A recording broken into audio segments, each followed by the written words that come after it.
నమస్కారం. తీర్థయాత్ర కార్యక్రమానికి స్వాగతం.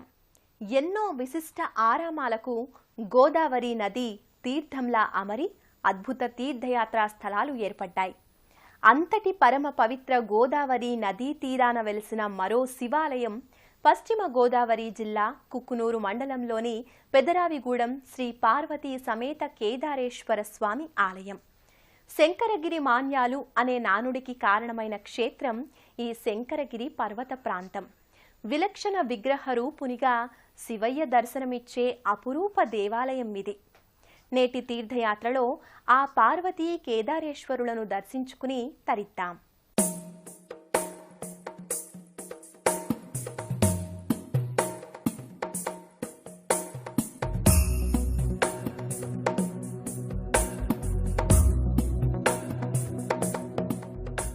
ఓం నమః శివాయ అని స్మరిస్తే చాలు సమస్త సిరులనిచ్చే భక్త పక్షపాతి ఈశ్వరుడు. భక్తులు అడిగిందే తడవుగా అన్నీ ప్రసాదిస్తాడు. అందుకే భోలా శంకర అని కూడా అంటారు. అలా మహేశుడు ఈశుడు తన దేవేరి అయిన పార్వతీదేవి సహితంగా కొలువుదీరిన క్షేత్రం పశ్చిమ గోదావరి జిల్లా పెదరావిగూడెంలోని శంకరగిరి క్షేత్రం. ఈ క్షేత్రంలో స్వామి శ్రీ పార్వతీ సమేత కేదారేశ్వర స్వామిగా భక్తులచే నిత్య పూజాధికాలు అందుకుంటున్నాడు.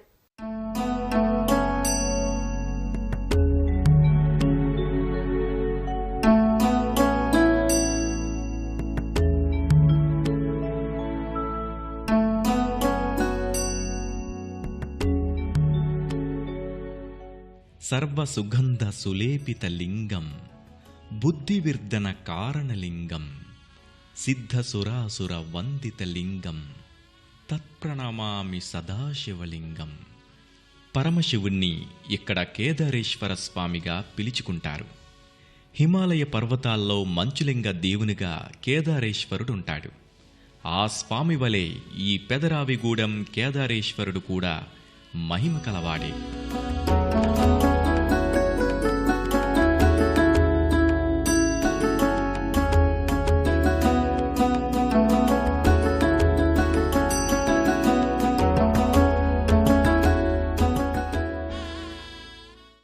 భక్తుల అనుభవిస్తున్న దారిద్ర్యాలను దుఃఖాలను దహించి ముక్తిని ప్రసాదించే ఫలదాయకుడు పరమశివుడు. ఆ శివపరమాత్మ సృష్టికర్త బ్రహ్మదేవుని భార్య సావిత్రి శివునికిచ్చిన శాపం భూలోకవాసులకు వరంలా పరిణమించిందేమో. ఆ శంకరుడు లింగరూపాన్నే పూజలందుకుంటున్నాడు. అందుకే అన్ని శివాలయాలలో పానవట్టంపై అంగరహిత లింగరూపుడై పూజలందుకుంటాడు.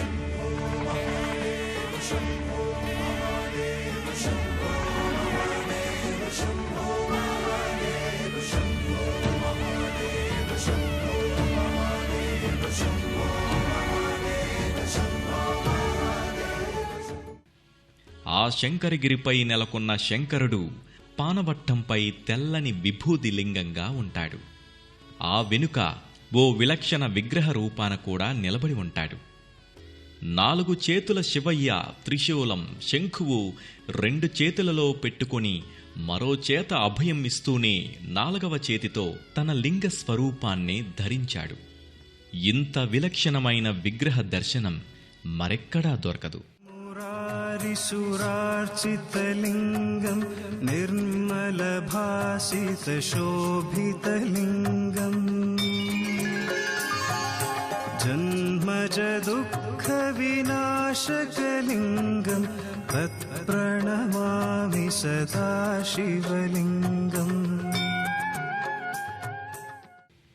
పూమాలలు రుద్రాక్షమాలల అలంకరణలతో కేదారేశ్వరుడు పరమ సౌందర్యంతో వెలుగొందిపోతుంటాడు. జలంతో శంకరునికి అభిషేకం చేసి విభూతి గంధ చందనాది కుంకుమ లేపనాలతో మరింత సుందరాకారుడిగా తీర్చిదిద్దుతారు. విగ్రహరూప శివునికి ఇష్టమైన రకరకాల పూలతో రుద్రాక్ష హారాలతో అలంకరించుతారు.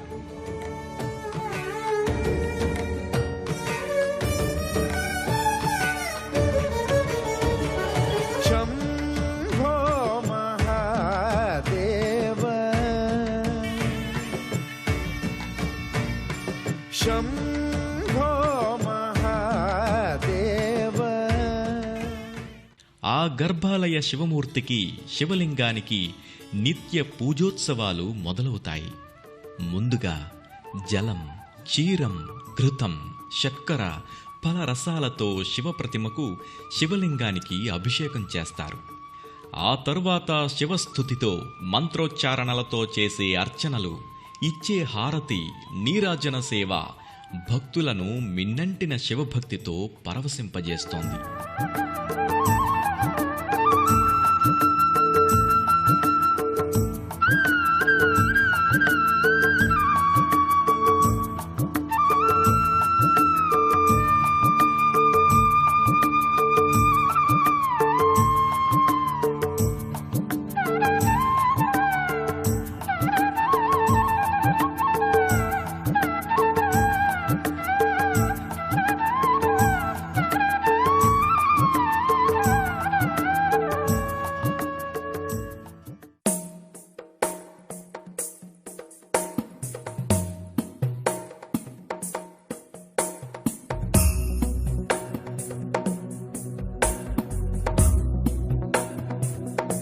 పరమేశ్వరుడు తన భక్తులచే పూజలందుకునేందుకు రకరకాల పేర్లతో మన ముందుకొస్తాడు.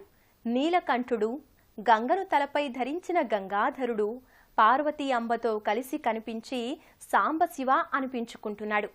ఆ పరమశివుడు ఈ పెదరావిగూడెం కోవెలలో పార్వతీ సమేతుడై కేదారేశ్వరుడుగా కొలువయ్యాడు. ఆ ఆలయ ఆవరణ ఎన్నెన్నో విశేషాలతో తీర్థయాత్రికులకు నేత్రానందాన్ని కలిగిస్తోంది. ఒకప్పుడు ఈ పెదరావిగూడెం ఖమ్మం జిల్లాలో తెలంగాణ ప్రాంతానికి చెందినదిగా ఉండేది. పోలవరం ప్రాజెక్టు మునక ప్రాంతాల విభజనలో భాగంగా ఈ ప్రాంతం ఆంధ్రప్రదేశ్లో పశ్చిమ గోదావరి జిల్లా కుక్కునూరు మండలంగా విలీనమైంది.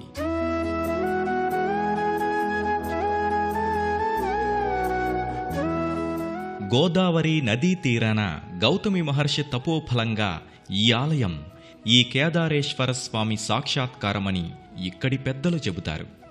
ప్రధాన రహదారి నుంచి పెదరావిగూడెం వైపుకి తిరిగే మలుపులో స్వాగత ద్వారం ఉంటోంది.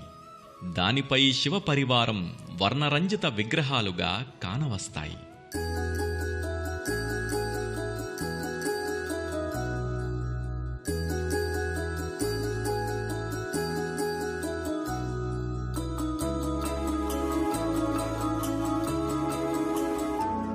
తెల్లని గోపురాలు, వాటిపై కలశాలు, శివాగమం తెలియజేసే చిహ్నాలతో ఓ పెద్ద గుట్ట ప్రాంతం శైవక్షేత్రంగా వెలుగొందుతోంది. ఆ కొండ ప్రాంతాన్ని శంకరగిరి అని అంటారు. ఎవరినైనా కోపంగా నిన్ను శంకరగిరి మాన్యాలు పట్టిస్తాను చూసుకో అంటారే, ఆ శంకరగిరి ఇదే. ఈ శంకరగిరిపై వెలసిన కేదారేశ్వర స్వామి కోవెల ఆవరణ అంతా శివమయంగా ఉంటోంది.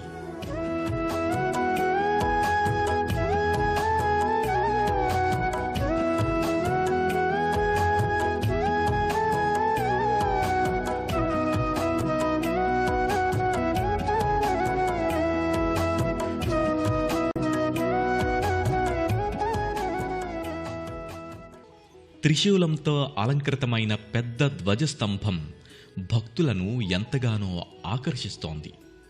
శివపరమాత్మ తపో భంగిమలో ఓ పెద్ద విగ్రహ రూపాన ఆ శివ ప్రతిమకు ఎదురుగా నందీశ్వరుని ప్రతిమ ఉంటాయి. దీనికి కొద్ది దూరంలో తన పాలధారలతో శివలింగాభిషేకం చేస్తున్న గోమాత విగ్రహం ఆ ఆలయ సందర్శకులను ఎంతో ఆకర్షిస్తోంది.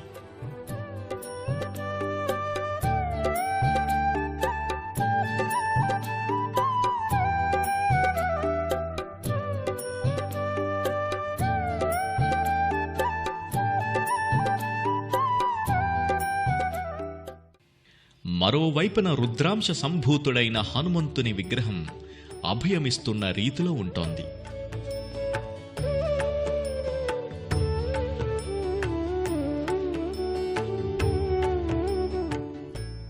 అక్కడే ఒక పవిత్ర వృక్షం కింద జంటనాగుల ఏకరాతి శిల్పాలకు ఇక్కడికి వచ్చిన భక్తులు ప్రదక్షిణాది నమస్కారాలు చేసుకుంటారు.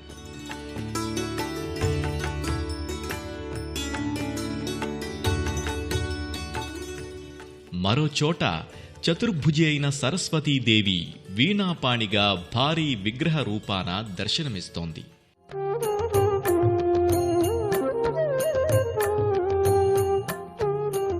అన్నపూర్ణేశ్వరీ దేవి కూడా ఇదే ఆవరణలో కనబడుతోంది. ఒక చేతిలో అన్నపాత్ర, మరో చేతిలో గరిటెతో ఆ తల్లి ఆకలి తీర్చే మాతృమూర్తిగా ఆసీనురాలై ఉంటోంది.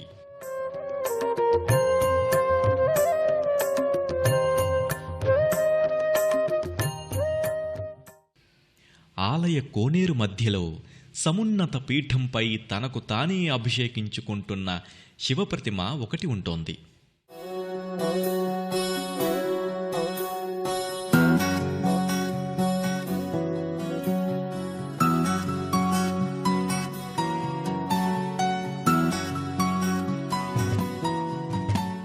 మూడు దళాలు కలిసి ఒకే ఆకుగా ఉండేది బిల్వపత్రం. ఆ పత్రాన్ని భక్తిగా సమర్పిస్తే చాలు, 3 జన్మల పాపాల్ని నశింపచేస్తాడు. అటువంటి దయాసాగరుడైన పరమశివుడు 12 క్షేత్రాల్లో 12 జ్యోతిర్లింగాలుగా వెలిశాడు. ఆ జ్యోతిర్లింగాల్లోనూ ఒకేసారి దర్శనం చేసుకునే పుణ్యం ఈ పెదరావిగూడెం ఆలయం కలిగిస్తోంది. ఆ 12 శివలింగాలకు అభిషేకాది అర్చనలను చూసి పునీతులవుదాం. సౌరాష్ట్రే సోమనాథం చ శ్రీశైలే మల్లికార్జునం ఉజ్జయిన్యాం మహాకాలే ఓంకారే మమలేశ్వరం పరళ్యాం వైద్యనాథం చ ఢాకిన్యాం భీమశంకరం సేతుబంధేతు రామేశ్వరం నాగేశ్వరం దారుకావనే వారణ్యాసతు విశ్వేశ్వరం త్రయంబకం గౌతమీతటే హిమాలయే తు కేదారం కృష్ణేశ్వరం చ శివాలయే అని 12 క్షేత్రాలలో ఆవిర్భవించిన 12 జ్యోతిర్లింగాలను గురించిన శ్లోకాన్ని భక్తిగా చదువుతాం. ఆ జ్యోతిర్లింగాలను స్వయంగా దర్శించాలంటే ఎంతో దూరం ప్రయాణం చేయాలి, ఎంతో డబ్బు ఖర్చు చేయాల్సి వస్తోంది. ఈ పెదరావిగూడెం ఆలయంలో ఒక ప్రత్యేక మందిరంలో ఆ 12 జ్యోతిర్లింగాలను ప్రతిష్ఠించి సామూహిక అభిషేకాలను కన్నుల పండుగలా నిర్వహిస్తారు. రుద్రం పశుపతిం స్థానం నీలకంఠం ఉమాపతిం నమామి శిరసా దేవం కిం నో మృత్యు కరిష్యతి నీలకంఠం కాలమూర్తిం కాలజ్ఞం కాలనాశనం నమామి శిరసా దేవం కిం నో మృత్యు కరిష్యతి నమః శివాయ సాంబాయ హరయే పరమాత్మనే ప్రణతక్లేశనాశాయ. మంచు కొండల్లో ఉండే దేవుడు ఈ మహేశ్వరుడు. ఆ మహేశ్వరుడే పార్వతి ఆచరించిన కేదారేశ్వర వ్రతదేవుడు కేదారేశ్వరుడు. ఆ పరమశివుని అర్ధాంగి పార్వతి అమ్మవారు. ఆ తల్లి కూడా ఇదే ఆలయ ఉపాలయ దేవేరిగా కొలువైంది. ఆ తల్లికి జరిగే పూజల్ని, పార్వతీదేవికి చేసే అలంకారాల్ని వీక్షిద్దాం. ఇదే ఆలయంలో కేదారేశ్వరుని చెంతనే మరో ఉపమందిరాన పార్వతీదేవి గౌరీదేవిగా కొలువై ఉంది. నల్లని శిలామూర్తిగా శాంత గంభీర మూర్తిమత్వంతో ఆ చల్లని తల్లి శివసతి పార్వతీదేవి చతుర్భుజిగా స్థానక భంగిమలో దర్శనమిస్తోంది.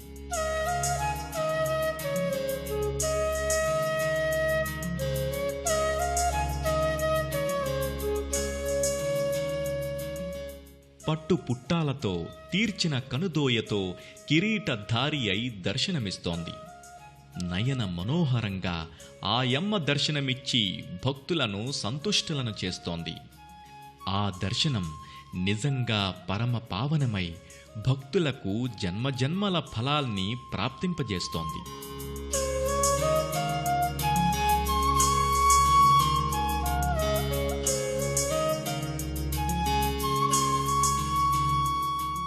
ఇదే ఆలయ ఆవరణలో ఎందరో దేవతలు ఉపాలయాల్లో ఉన్నారు. శంకరగిరి శివయ్యను, పార్వతీదేవిని చూడవచ్చిన వారు ఈ ఉపాలయాల్లో కొలువైన వినాయకుణ్ణి, హరిహరసుతుడైన అయ్యప్పను, శివానుచర గణమైన కాలభైరవుణ్ణి, రాహుకేతువులను, నవగ్రహ దేవతలను కూడా దర్శించుకుంటారు. మరి వారి ఆశీస్సులు మనం కూడా అందుకుందాం. ముఖమండపంలో ఒకవైపున గణపతి ఉపమందిరం ఉంటోంది. చతుర్భుజుడై మోదక, పద్మ, అంకుశాలను చేబూని మరో చేత అభయముద్రుడైన గణపతి విభూతి అలతకొని విలక్షణంగా అలంకృతుడై ఉంటాడు. కుడివైపు తొండం తిరిగిన ఈ గణపతి కోరిన కోర్కెలు తక్షణమే తీర్చే క్షిప్ర గణపతిగా భక్తులు భావిస్తారు.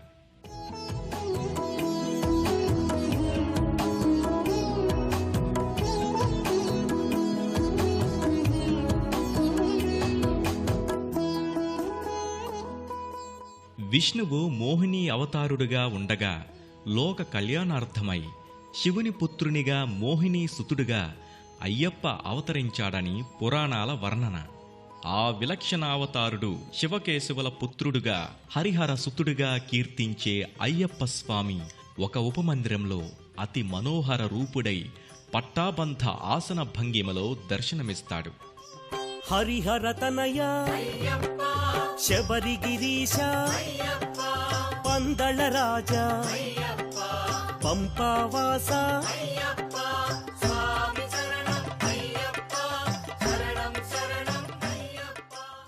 ఇదే ఆలయ గర్భాలయ ద్వారానికి ఒకవైపు సిద్ధి గణపతి, మరోపక్క శ్రీ సుబ్రహ్మణ్యేశ్వర స్వామి నెమలి వాహనంతో కొలువై ఉంటాడు.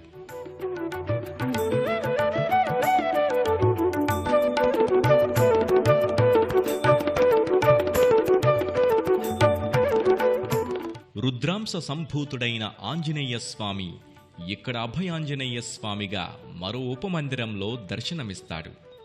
ఇదే వరుసలో మరో శివలింగాకారం ఎర్రని మందారాలు, తెల్లటి సన్నజాజుల అలంకారంతో ఉంటోంది.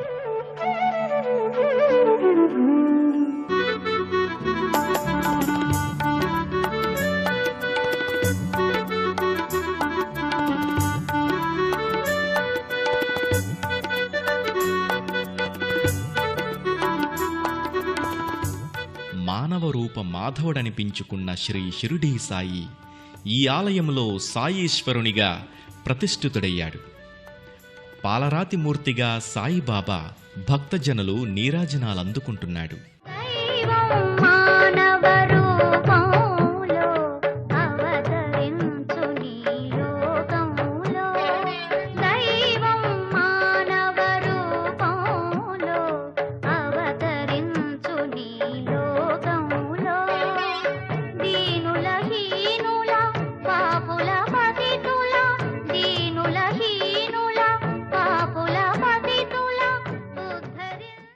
సాయి విగ్రహానికి ముందు భాగాన పంచారామాల శివలింగాలుగా 5 శివలింగాలు అభిషేకాది అర్చనలు అందుకుంటూ ఉంటాయి.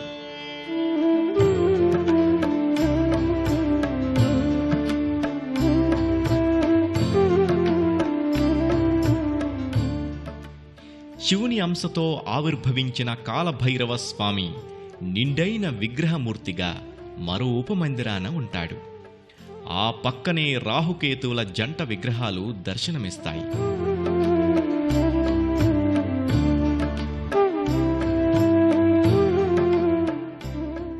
భక్తులు తమ జాతకపర దోషాల నివృత్తికై, నవగ్రహాల అనుగ్రహానికై ఇదే మందిరాన ఉన్న నవగ్రహ మండపంలో ప్రదక్షిణాది అర్చనలు చేస్తారు.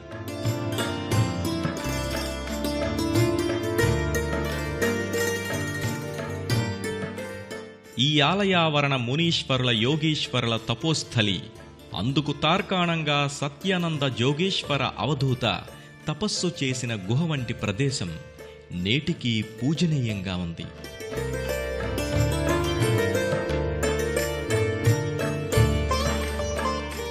ఇన్ని విశేషాంశాలతో అమరి పరమాద్భుతంగా వెలుగొందుతున్న ఈ శంకరగిరి క్షేత్ర కేదారేశ్వర స్వామి వారి ఆలయ సందర్శనం ఎంతో ఆధ్యాత్మిక అనుభూతులను మనసుల నిండా నింపింది.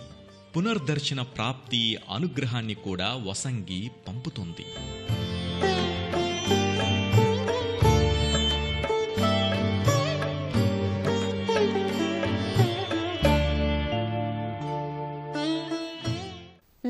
సనాతనుడైన మహేశ్వరుణ్ణి ఈ పెదరావిగూడెం దేవాలయంలో కేదారేశ్వరునిగా దర్శించుకుని ఎంతో పుణ్యాన్ని ఫలంగా పొందాం. ఆ స్వామిని శివ అన్నా, శంకర అన్నా, మహేశ్వర అన్నా, నీలకంఠ అన్నా ఏ పేరు పెట్టి పిలిచినా వచ్చి ఆదుకుంటాడు, భక్తుల కోరికలను తీరుస్తాడు. ఆ మహాదేవుడి ఆశీస్సులు అందరం అందుకుందాం. మరో క్షేత్ర సందర్శనంతో మళ్ళీ కలుసుకుందాం. అంతవరకు సెలవు. నమస్కారం. పుణ్యక్షేత్రాల దర్శనం, అపురూప ఆలయాల సందర్శనం, తీర్థయాత్ర కార్యక్రమాన్ని ఇప్పుడు యూట్యూబ్ ఆన్లైన్లో www.youtube.com/ETV ఆంధ్రప్రదేశ్ లింక్ ద్వారా కూడా వీక్షించండి.